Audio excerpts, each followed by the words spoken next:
మనకు మహిమ కలుగును గాక. దేవుడు వేకప్ విత్ గాడ్ ద్వారా మిమ్మల్ని అందరినీ కలవడానికి ఇచ్చిన ఈ మరో తరుణాన్ని బట్టి దేవునికి వందనాలు, స్తోత్రాలు చెల్లిస్తూ ఉన్నాను. ఈరోజు మన అంశము నోవహు ఓడ. నోవహు ఓడ అనగానే మనందరికీ సండే స్కూల్ స్టోరీ గుర్తొస్తుంది.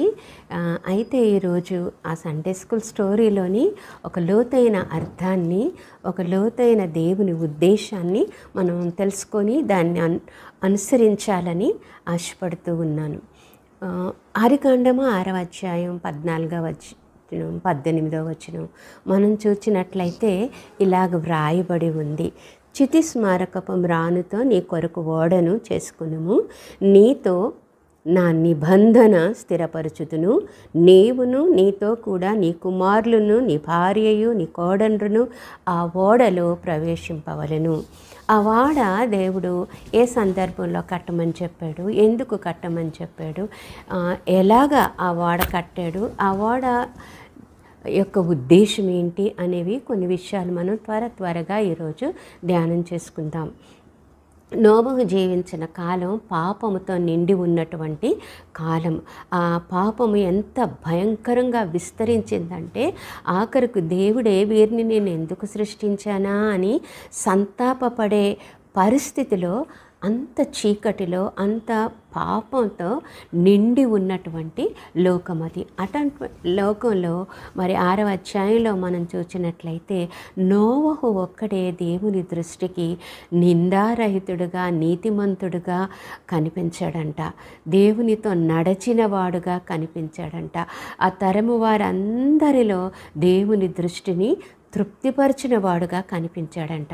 అందుకని నోవహును ఏర్పరచుకుని నోవహుతో దేవుడు ఈ మాటలు చెప్తూ ఉన్నాడు. ఏమనంటే చితి స్మారకపు మ్రానుతో ఒక ఓడను కట్టుకొనుము అని చెప్తూ ఉన్నాడు. అప్పటి దినాల్లో ఓడ అంటే ఎవరికి తెలియదు, ఓడ ఎలాగ కట్టాలో తెలియదు, ఓడ ఎందుకు కడతారో కూడా తెలియదు. అటువంటి దినాల్లో నువ్వు ఓడను కట్టుము అంటే నోవహు ఎంత బలమైన విశ్వాసి అంటే వెంటనే ఆ పని చేయడానికి విధేయతతో ప్రారంభించాడంట. మరి ఆ ఓడ ఎన్ని సంవత్సరాలు కట్టాడంటే 120 సంవత్సరాలు ఆ ఓడ కట్టడం జరిగిందంట. ఆ ఓడ ఎలా కట్టాడు అంటే దేవుడు చెప్పిన మాట మీద ఆ ఓడను కట్టాడంట. ఆ ఓడలో ఉన్న మెజర్మెంట్స్ కానీ, వుడ్ కానీ అన్నీ కూడా దేవుడు ఎలా చెప్తే అలాగే, ఎంత చెప్తే అంత, ఏ షేప్లో చెప్తే ఆ షేప్లో, ఎంత ఎత్తు చెప్తే అంత ఎత్తు కట్టాడంట. అంతా కూడా దేవుని మాట మీద ఆ ఓడను కట్టినట్లుగా మనం చూస్తాము.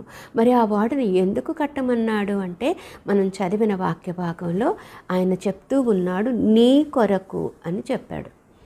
నీ కొరకు. దేవుని దృష్టిలో మరి నోవహు ఎంత దయ పొందాడో, ఎంత కృప పొందాడో మనం చూడవచ్చు. అతను దేవునితో నడిచినవాడు అని ఆ అధ్యాయంలో వ్రాయబడి ఉంది. మరి అతనిని ఎందుకు వాడకట్టమన్నాడు అన్నట్లయితే అక్కడ ఏమని చెప్తున్నాడంటే నీవును నీతో కూడా నీ కుమారులను నీ భార్యయు నీ కోడండ్రును ఆ ఓడలో ప్రవేశింపవలను అని చెప్తున్నాడు. అంటే పేర్లు పెట్టి వారిని ఆ ఓడలో ప్రవేశించమని చెప్తున్నాడు. అంటే నోవహు యొక్క కుటుంబము పట్ల, ఒక విశ్వాసి కుటుంబం పట్ల దేవునికి ఉన్నటువంటి ప్రత్యేకమైన ఉద్దేశము.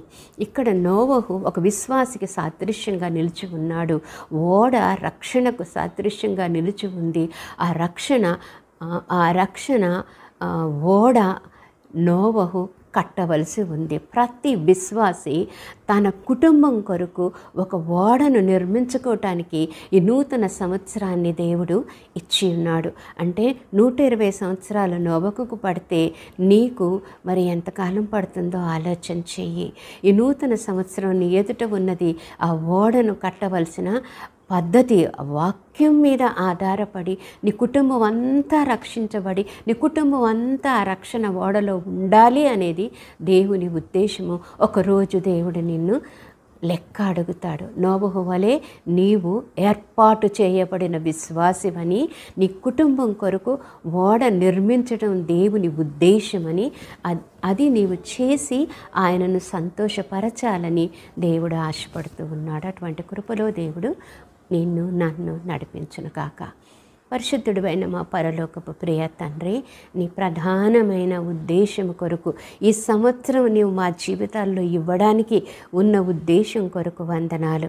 మా రక్త సంబంధులందరినీ ఈ ఓడలో, ఈ రక్షణ ఓడలో ప్రవేశపెట్టే భాగ్యము, బాధ్యత, ఆధిక్యత నీవు మాకిచ్చినందుకు వందనాలు. నెరవేర్చే అభిషేకము, సామర్థ్యము మాకు దయచేయమని యేసు నామములో అడిగి వేడుకొంచున్నాను.